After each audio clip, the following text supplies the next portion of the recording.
Mga kababayan, sa gitna ng makulay na selebrasyon ng Parada Dabawenyo, may isang mensahe na hindi lang basta selebrasyon, kundi isang pahayag na may lalim, may bigat, at may pinatatamaan.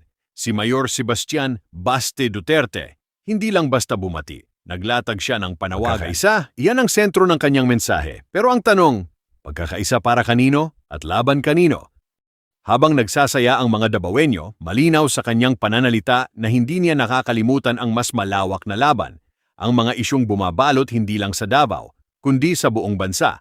Ito ba ay simpleng mensahe ng isang mayor? O isa itong tahimik pero matapang na pahiwatig ng paninindigan? Pinuri din niya ang kultura, ang tradisyon, ang pagkakakilanlan ng Davao. Pero higit pa doon, pinatatag niya ang koneksyon ng leader at mamamayan. Isang mensahe na nagsasabing, hindi kami basta-basta matitinag. Sa bawat palakpak at sa bawat sigawan ng suporta, isang bagay ang malinaw. Ang Davao ay nananatiling solid at ang pamumuno ay may matibay na pundasyon.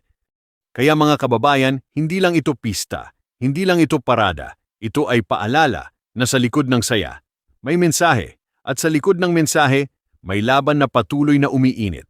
At ang tanong, handa ka na bang pumili ng panig? Ito ang tunay na kwento sa likod ng selebrasyon. At ito, ang dapat nating pag-usapan. Huwag kalimutan mag-like, comment at mag-subscribe. Maayong buntag sa inyong tanan. Kumusta man ang kinabuhi sa kong mga pinalanggang Dabawenyo? Mahal ang gasolina, giatay. Pero sige lang, mga Dabawenyo, di ta arte. Matubang tagamay kalisod, pero kita magpadayon tas itong mga kinabuhi. Bago ko magsugod sa kong panulte, gusto ko mo greet o good morning sa ato ang Vice Presidente nga si Inday Sara Duterte. Na members of the diplomatic corps, naa si Senator Bongo, Padung pa siguro, Vice Mayor Rigo Duterte, Congressman Omar Duterte, Kong Isidro Ungab, Congressman Leandro Libiste, Congressman Kiko Barzaga, Vice Mayor Harold Respicio, Attorney Vic Rodriguez, Attorney Rowena Guanzon, Ronald Cardema, Attorney Ferdinand Topacio, Mayor Jornas Cortez, city government officials, other distinguished guests, o sa tanan ninyo mga Dabawenyong gwapa o gwapo, ning tuo pod mo. Ako, unas tanan magpasalamat ko sa security cluster nato. Tanang mga taga-gobyerno, karong bulana nga nagtrabaho, para maplastar ang tanan Dabawenyo, PSSO, atong police, atong sundalo, atong fire, tanan. Huwag na ako'y nalimten, TF Davao, salamat kaayo. Gikan sa kong kasing-kasing, salamat kaayo sa inyong pagbantay sa mga Dabawenyo.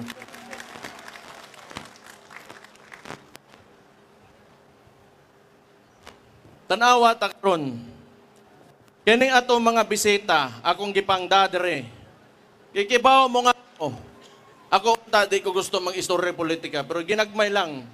Kaya ato ang focus karon, araw ng Davao, 100 years na itong City Hall.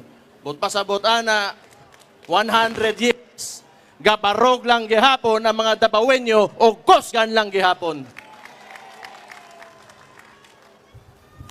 Dagantag giagian ang ato ang local hero nga si former President Roa Rodrigo Duterte ilang gihilabtan karon unsay nahitubo sa tuwa. Nagtuo silag buhinay ta, nagtuo silag maluya ta, pero tanawa kung asa ta karon sa motang ni kusgan kay ilatang gisuwayan. Doon na lang ko yung mga giya, pero kani akong gipaila-ila kaninyo ni mga tao na sa kong likod na mga bisita nato, hapit pa gani mag-away kay tanan buang, tanan isog. Kita mga Dabawenyo, maisog ta.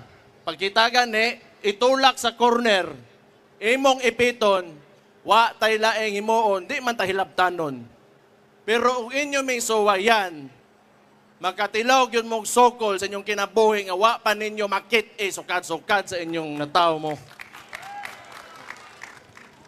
Naalang ko yung mga gamayng giya para sa ato para sa tanang Dabawinyo, nga gusto na kong basahon sa inyo ha. Una, asenso para sa tanan. Dili lumba ang pag-asenso. Suportahan ang matag-usa nga mulambo, aron dungan tang mulahutay para sa nindot nga dakbayan. Ang tinuod nga kalambuan, kauban ang tanang katawhan. Kung musaka ang usa ka Dabawenyo, ang atong tumong o dapat natong panganduyan nga musaka ang tanan, walay mabilin nga Dabawenyo pagkitang tanan mo asenso. Pagkaiusa ang matag pamilya, importante kaayo ni. Sa matag panimalay, kinahanglan manukad ang panagiusa. Pag hinatagay o pag sinabtanay, kay ang nakahiusang dakbayan, pundasyon ang pamilyang ligon ug naay baruganan. So kita magsugod sa atong mga panimalay, disiplinahon na itong mga anak, pasudlo na itong eskwelahan. Importante, naapoy kahadlok yun sa Ginoo. Katulo, Ginoo ang sentro sa tanan. Sa kanunay, di malimot sa pag-ampo o pagpasalamat sa Ginoo. Kay ang kaabunda sa atong kinaiyahan, kasaysayan o katawhan, panalangin ka na gikan sa kaitasan. Gibaw mo, kung unsa man ang sitwasyon nato aning kalibutanan di man gyud nato matubagtanan. Mao na ang uban diha salig lang sa Ginoo, ibilin na nato sa iya ka, basta kitang tanan himo lang og kaayuhan sa matag usa. Disiplinado sa katawhan. Maghinatagay, dili ta magsinikuhay, labi na karon nga daghan na kaita. Ang Davao, 1.8 million ang populasyon nato. Kung kita, way balaod, walay order, makagubot gyutang tanan. Mao nang ako, salamat kaayo. Ikaduhang termino nako ngaron nga na mayor ko, swerte kay ko kay ang Tabawinyo, buutan og disiplinado, wa gyud kuno tagaig labad sa ulo. Naaray ubang badlongon diha, pero sultihan ta mo, pagbag-o na mo, kay ang bangag ninyo nga presidente, munaog na. Putrages ninyo.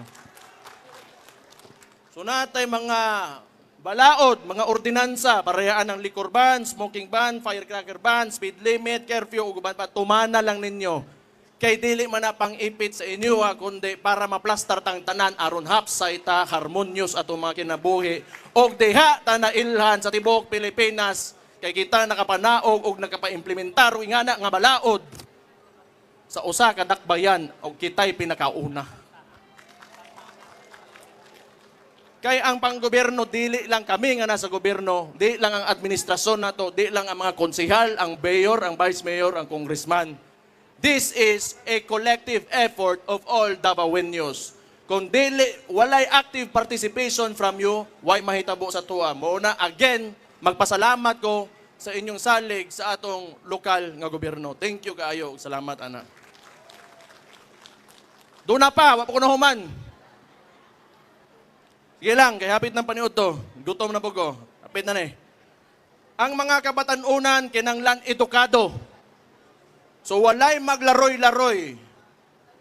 CSWDO, salamat po kuanin nila, bantayan nila itong mga bata. Way maglaroy-laroy nga bata sa dalan, oras sa ting eskwela. Kinanglan edukado, og baton, og gugma sa dakbayan. Ato silang giyahan nga malayo sa bisyo o kadautan. Ang responsableng kabatanunan maoy magdala sa atong syudad sa mas dakong kadaugan kay ngano wa may laing mupuli nato kundi atong mga anak ug mga apo. Mao nang padak-o nato sila ug giyahan nato sila taman sa tungkaya ug taman sa tungkayang ihatag nga gugma nila. Padak-o ninyo nga butan ug disiplinado. Kay pohon sila mupuli. Ang katong mga problema, mga sulbad na to karon, bag-o na ilang problemahon, kay kita'y musulbad ana karon, tagaan na to sila nindot nga kaugmaon. Balaod nga pata sa tanan. Tanan patas sa mata sa balaod. Mao gyud ni akong balikon sa inyo tanan diri sa dakbayan nato. walay dato, walay pobre, walay bayot, walay tumboy, walay laki, walay babay, walay tiguwang, walay bata. Basta kita tanan, pag musulti ang balaod, patas ta. Walay pilion ang balaod dire, kung walay pribilehiyo dire pag-abot sa balaod. Aron kitang tanan patas. Mas lami ang kinabuhi kung kita ay ito ay lang ta magkuan.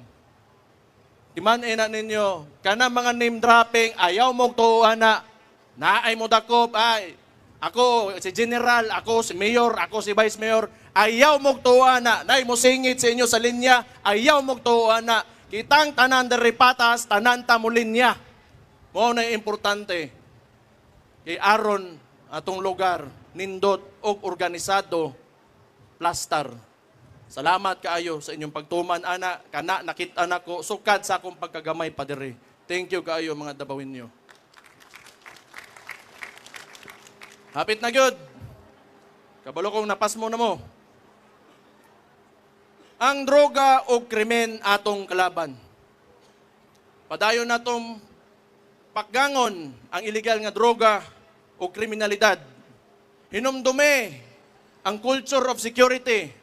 Importante nga na karon.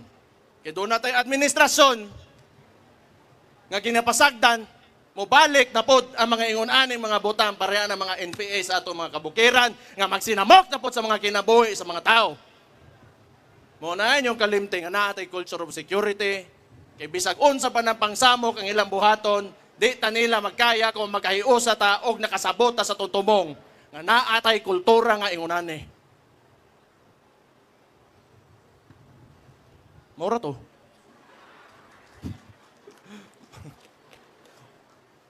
Di bitaw. Kapoy na kay mga masuko ba mo nang nagdala po kog mga kauban akong suko pod. O di nakadungog mo. Pero kani mga tawhanan nagtuo ko nga naa ni sila yung mga revolusyonaryo na kasing-kasing.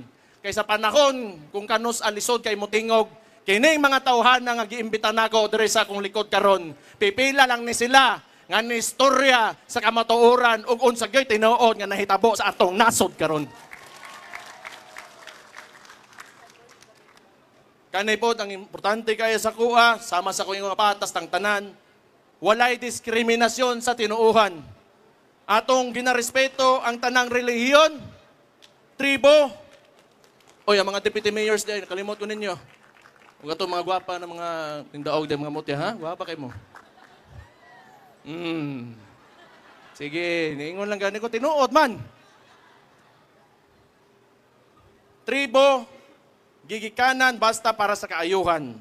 Kay dinhi sa Davao City, pag musod ka dire, Dabawinyo tang tanan. Kini ang Davao mo man to, A-N-G-D-A-B-A-W. Ang Davao. Kuya ano? Kuya ano ba? Kini ang Davao, kini atong puloy-anan, atoning ampingan. Una-unaan ninyo, nga atong dakbayan, balay ninyo. Kung gusto ninyo, inyong balay limpyo, silhigan ninyo, ug na'y magkalat, badlongon ninyo, ug na'y magsinamok, badlongon ninyo, storyahon ninyo. Ug pasagdan ninyo, mahugaw. Ug di mo mabadlong, magkagubot. Sumauna, baliko nako, ato aning balay. Dili ni ako, di ni iyaka, ato aning tanan, ampingan nato ang atong dakbayan, ang pinalangga natong Davao City. Kita ang mga Dabawinyo, kita ang kusog ug pundasyon sa atong pinalanggang syudad. Layo na ta og naaptan apan mas dagan patag kadaugan ang makabot basta kita magtinabangay ug magpabiling disiplinado. Kining tanan atong hinumduman aron sa kanunay garbo nato moingon Dabawinyo me.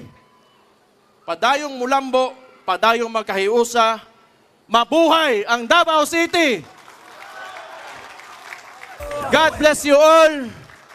Happy araw sa inyong tanan!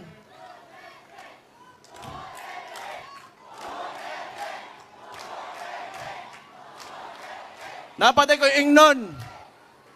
Akong pilion nga presidente karon 2028 si Inday Sara Duterte! Masuko na ko, bantay lang mo, ako'y makasaban. Sige, ha? Salamat kayo. Mabuhay mo. Thank you kayo. Magpadayon tang disiplinado. God bless you all.